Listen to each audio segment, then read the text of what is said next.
I'm someone who doesn't really believe in setting New Year's resolutions because it sets people up for failure. It's a societal tradition that people make of things that sound good, or things they hope to do, or certain outcomes they hope will happen, but without a real plan and without realistic expectations. They think of the end goal rather than what it will take to get there. And not only that, but these habits or goals are set on a specific day rather than getting started when they are genuinely motivated by the thing they want. People will have ideas or things they want to do towards the end of the year, but will say, I'll just wait till the new year to start. That's not genuine motivation. That's a societal pressured based false motivation because everyone else is doing it. The best time to do something is the moment you get the idea, because that creates discipline. When you wait for a certain time, it doesn't create habits, but just temporary ones that are not long-lasting. It creates the habit of waiting for the perfect time in your mind to do something. These temporary creating habits are what sounds and feels ideal in the moment, but not what will last long term. And then that demotivates people and they don't continue on. But what if I told you there are brain hacks to help you have lasting habits, so that way it's not constantly temporary, but you'll finally have long-lasting effects? It's true, it's possible, and that's what we'll be talking about today. But before we get started, if you are new here, welcome. My name is Missy. I'm a life and relationship coach, and on this channel we get to the root of the issue and we learn how to heal and deal. So if that's your thing, go ahead and hit that subscribe button. I would love for you to be a part of the fam. And if you already are a subscriber, you know I appreciate you so much. Alright, let's get into today's video. So the first thing is our resolutions are based on problems we want to solve, but oftentimes we come up with small resolution for our problems when there needs to be more work involved, like we may have a resolution to have a better body, but we'll just go to the gym and have terrible eating habits. Or maybe we'll go too hard on the dieting and gym fast with too many restrictions and then burn out. So the first thing you want to resolve is your mindset, and the mindset you want to change is you wanting to keep the change. Don't just focus on keeping change the start of the new year, but you want to keep the change on every decision you make, every day, every week, and every month. Commit to a new change long term, and not just because the calendar has changed. The next thing you want to do is assess your readiness for change. A big reason people fail is because they're not ready for change. They like the idea, but not the action of it. Research has shown that there are stages we go through when we are trying to change a behavior. This is based on the trans-theoretical model of change by DeClemty and Proshka. We go from pre-contemplation, where we don't realize a change is needed, to contemplation, where we consider a change but don't know whether we should do it or when. Then there's the preparation stage, when change is more likely because we make small steps toward change and consider how it will lead to better outcomes. And then last is the action stage, where change happens and we tend to keep on going. Research shows change and success only happen when people go from contemplation to action. Know where you are and actively push yourself forward to the next stage to make change more likely to happen.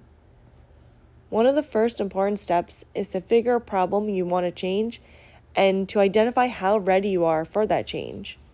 Mindset and action go hand in hand, and they're the most important for change. You have to be ready for change.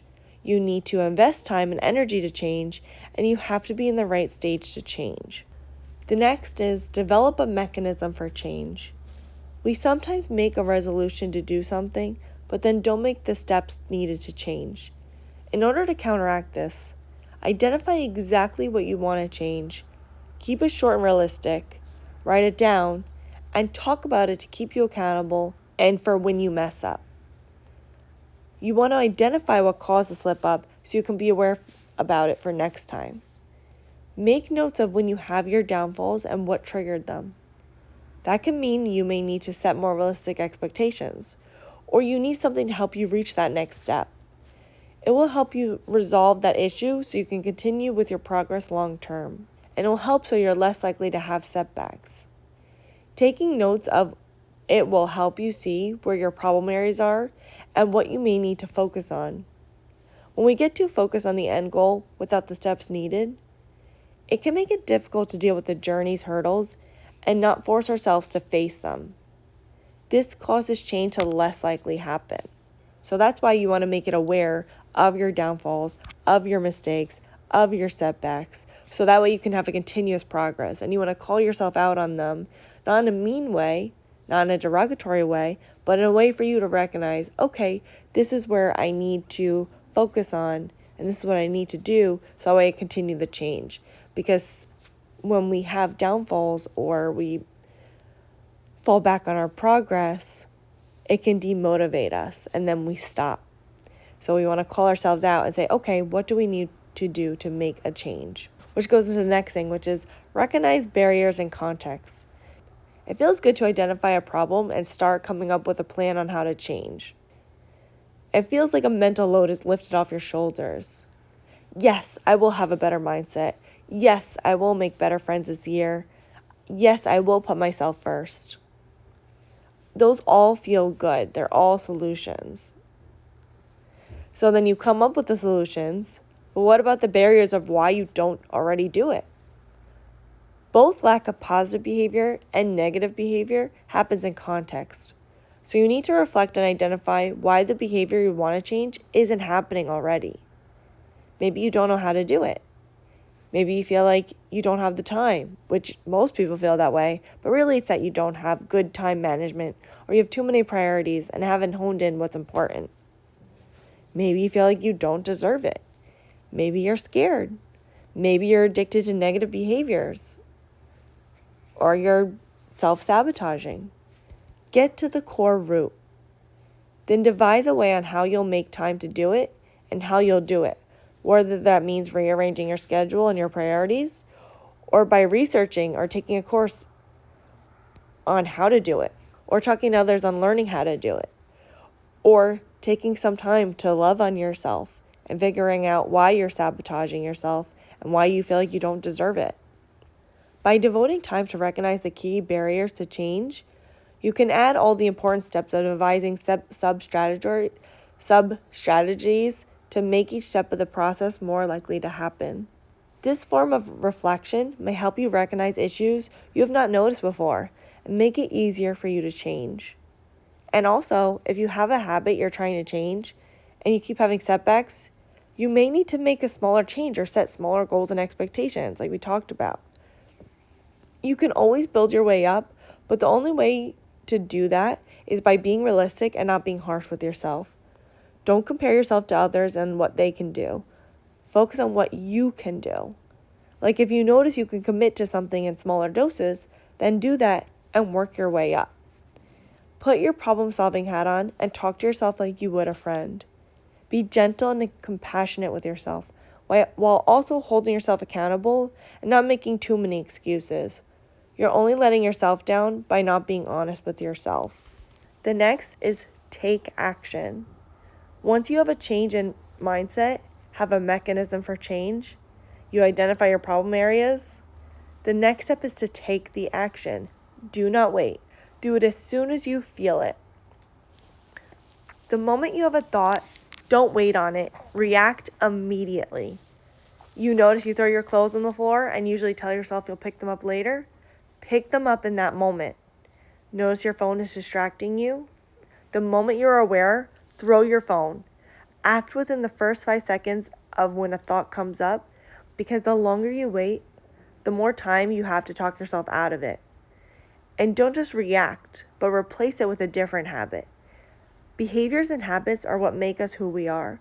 So we can't just stop something, we have to replace it. It could be as simple as running in place, or smiling, or drinking water, or going into your calendar for the day. By changing behaviors, you're telling your brain that change is happening and you're creating a new habit. The point is to break old habits and addictions and to create healthier ones.